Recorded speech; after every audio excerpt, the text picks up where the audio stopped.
В этом видео вы узнаете все нюансы по созданию мрамора из эпоксидной смолы одним из способов. Итак, для начала работы понадобятся нитриловые перчатки для защиты рук, защитная маска, подойдет с угольным фильтром, простая из хозяйственного магазина или профессиональный вариант. Основа 30 см, у меня ламинированный артборд. Малярная лента для защиты задника. Если вы используете ламинированную поверхность с двух сторон, малярную ленту можно не использовать. Капли смолы легко отходят от ламинированной поверхности. Стаканчики, пленка для защиты рабочего стола, палочки для замешивания, густая смола, подойдет именно густая. Примерно 240 мл я использую на основу в 30 см. Красители белый, бежевый, черный и любой металлик, золото или серебро опционально. Горелка для того, чтобы избавиться от пузырьков, и бытовой фен. Он должен быть не мощный, с не сильным обдувом. Итак, приступаем к работе. Берем малярную ленту и обклеиваем задник при необходимости. Я использую малярный скотч для наружных фасадных работ. Обычно такие ленты, они прочнее, не более гладкие, и от них легче отходят затем застывшие капли смолы. Все складочки, образовавшиеся, расправляем при помощи шпателя и убеждаемся, что нет никаких дырочек. Далее я приподнимаю основу, ставлю ее на деревянные палочки и проверяю уровень. Затем берем кухонные весы, убеждаемся, что стоят именно граммы, и наливаем смолу в соответствии с пропорциями, которые указал производитель. Здесь у меня пропорции 2 к 1. Наливаю 2 части компонента А, затем добавляю компонент Б. Тщательно перемешиваем. Обычно время перемешивания это не менее 5 минут для небольших объемов. Перемешиваем.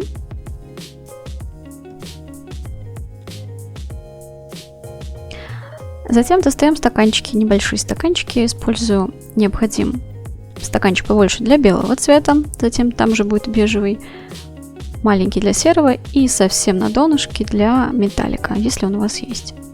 Берем белый краситель, добавляем его в стаканчик, где у нас больше всего смолы, и теперь нужно его не доразмешать полностью. Белый краситель размешиваем примерно на 80%, то есть чтобы прозрачный еще оставался.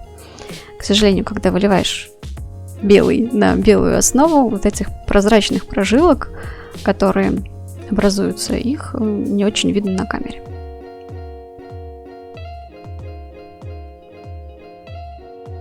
Ну вот именно из этих таких небольших прозрачных прожилок в белом мрамор из смолы получается очень натуральный, как настоящий мрамор, да, то есть он же не однородный, не полностью белый, а с прожилками.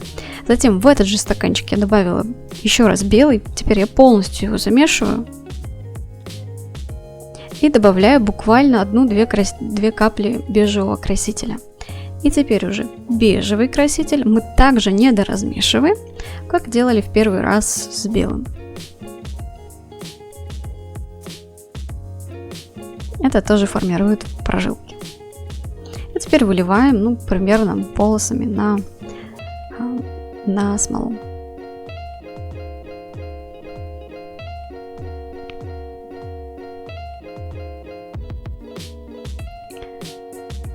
Приподнимаем основу и раскатываем равномерно по всей основе.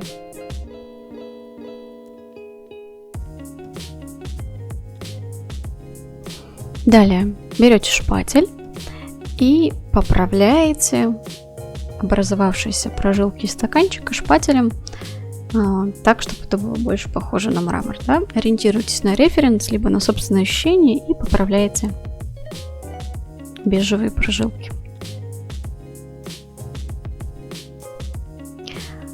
Далее намешиваем светло-серый оттенок, берем белый, здесь уже, соответственно, все полностью замешиваем, добавляем маленькую капельку черного И размешиваем. Все размешиваем теперь полностью.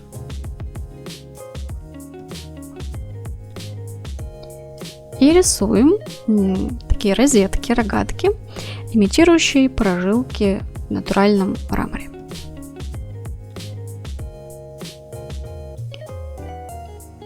Окунайте шпатель в светло-серый цвет и тоненько-тоненько со шпателя выкладывайте линии.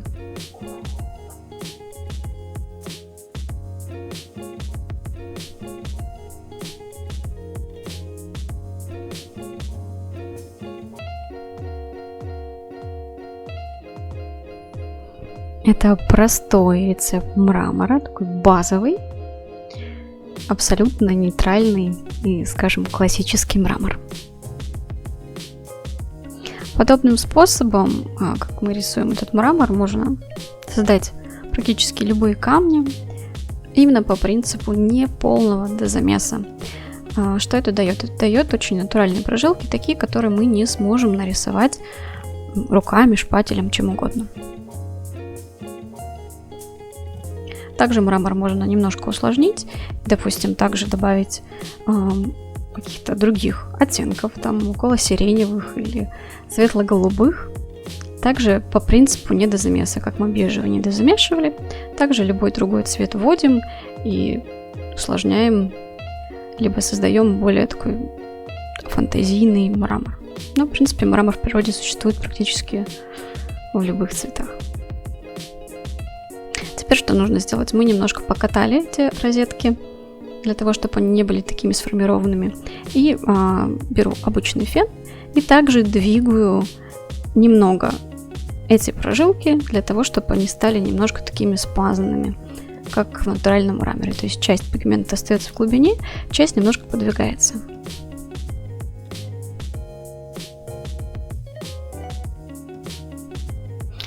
Далее я беру стаканчик, где у меня немножко прозрачного цвета, и опять же по желанию, опционально, можно остановиться на этом, добавляю золотой всплывающий пигмент, золотой металлик.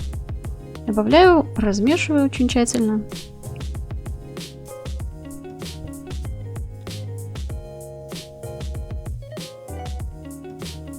И также со шпателя очень-очень тоненькой струйкой дублируем, где необходимо, серые розетки, либо наносим так, как на вашем фотореференсе, либо так, как хочется вам.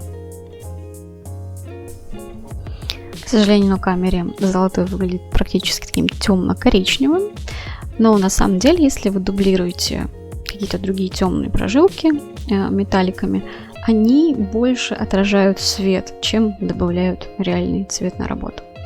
И также, как с серыми прожилками, включаем фен на несильный обдув и немножечко их двигаем для того, чтобы создать этот эффект немножко смазанности, где часть пигмента остается внизу в глубине и часть, соответственно, поднимается наверх.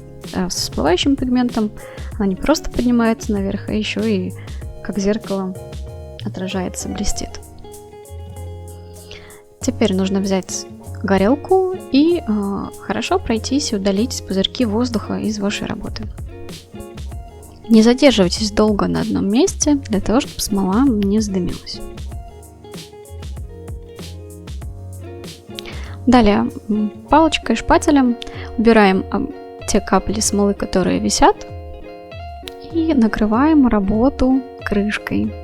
Я ставлю большие стаканы и использую крышку от большого пластикового контейнера. Если вы работаете где-то дома, лучше сверху накрыть еще это обычной пленкой, чтобы с боков пыль также не залетала. И оставляем работу сохнуть на 24 часа.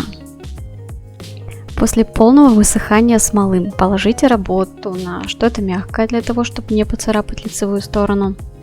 Включите фен на горячий обдув и, помогая себе канцелярским ножом, избавьтесь от малярной ленты и остатков смолы на вашей работе.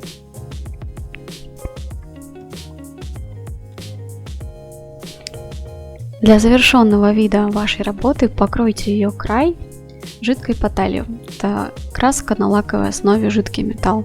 Или можете использовать акрил в несколько слоев. Вот так выглядит готовая работа. Подписывайтесь на мой канал для того, чтобы не пропустить новые уроки. И если у вас остались вопросы по этому уроку, вы можете задать их в комментариях. И спасибо за просмотр.